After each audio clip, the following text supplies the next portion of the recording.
Just eating a lot of vegetables can reduce the likelihood of cognitive decline by 38%. Imagine if you could take a pill that would keep your brain sharp in this way. Everybody be taking it. But again, it's just eating vegetables. Taking turmeric, which is an Indian spice, can reduce the chronic inflammation that can help prevent Alzheimer's as well. Some of my favorite foods can actually increase neurogenesis. Tea and chocolate and blueberries will make your brain grow more brain neurons, So it's not just what you exclude from your diet, but also what you include that makes it beneficial. Whereas what's bad for your heart is bad for your brain. Saturated fats and sugar and nicotine decrease neurogenesis. Believe it or not, cannabinoids found in marijuana increase neurogenesis. I'm just the messenger here. Sex actually increases neurogenesis in just a matter of weeks.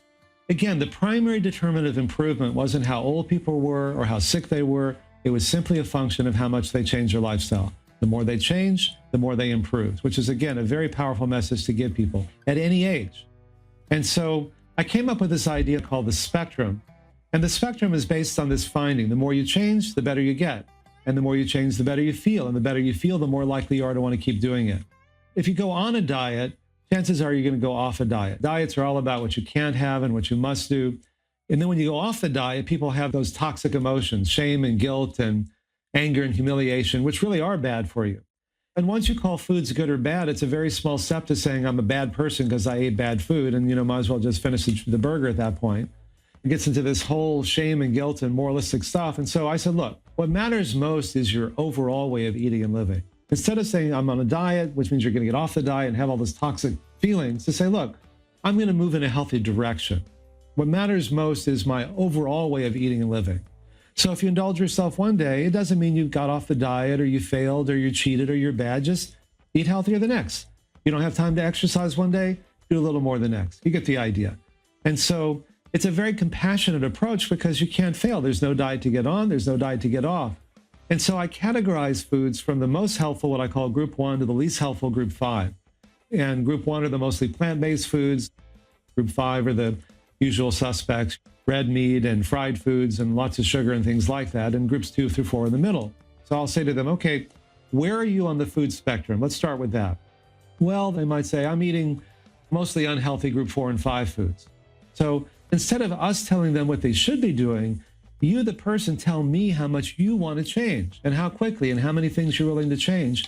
We'll support that degree of change. And then if that's enough, great. If not, you can do more. So let's say you wanted to get your cholesterol down 50 points and you're eating mostly group 4 and 5. I'd say, well, how much are you willing to change? Well, I'm not ready to go all the way to be a vegan or a plant-based diet, but I'll eat less 4 and 5 and more the healthier groups 1 through 3. Great. How much exercise are you doing? Not much. How much are you willing to do? Well, I'll walk 20 or 30 minutes a day. Great. How much yoga and meditation are you doing? Well, I'm not. How much are you willing to do? Well, I don't know. I'll meditate 10 minutes a day.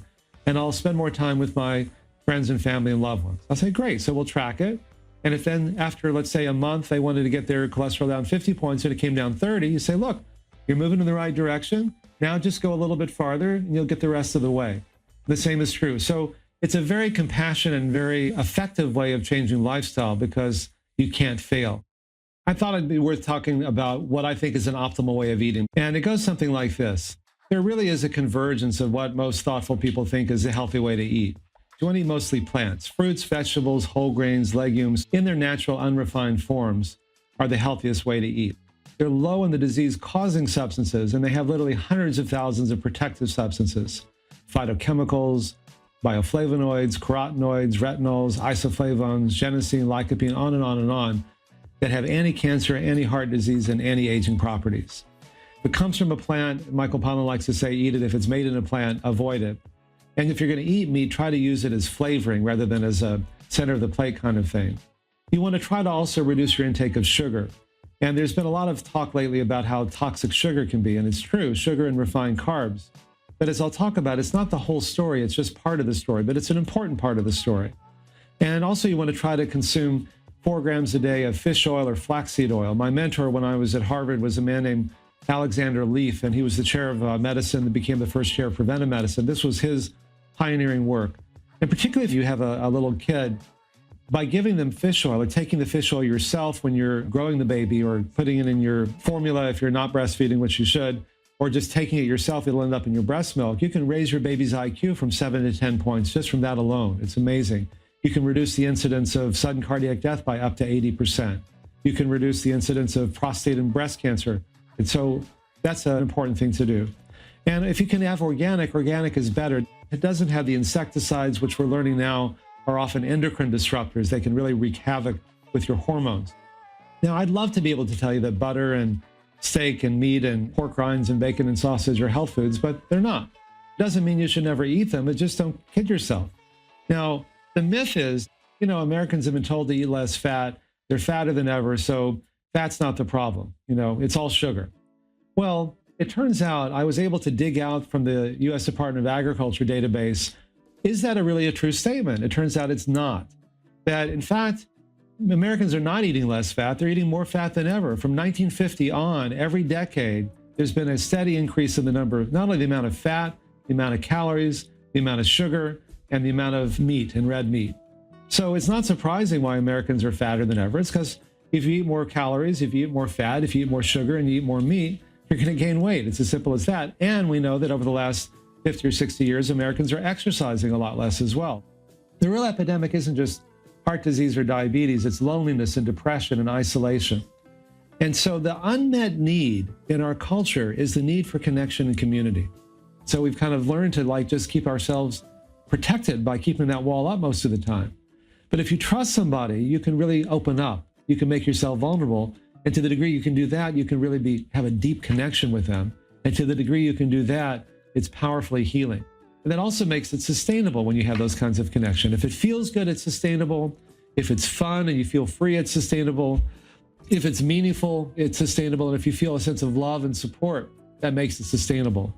It's not just how long we live, it's how well we live. That's what makes these things worth doing. As I mentioned before, the quality of our lives goes up so much. Anything that brings us together, even the word healing comes from the root to make whole, and yoga, to yoke, to unite, to bring together. These are very old ideas. Aldous Huxley called this the perennial philosophy that you find in all the spiritual traditions and religions. Once you get past the rituals that people fight and kill each other over, altruism, forgiveness, compassion, and love, why are they so prominent in all these different religions? And the answer is because that's what heals that sense of separation. Suffering can be a powerful doorway and catalyst for transformation, for transforming our lives. Because change is hard. But if you're hurting enough and someone can get you at that moment and say, you don't have to hurt so much. And here's what you can do. I've had people say to me things like, on many occasions, having a heart attack was the best thing that ever happened to me. Or being diagnosed with cancer was the best thing that ever happened to me. You go, what are you, nuts? And they'd say, no, that's what got my attention to begin making these changes in my lifestyle.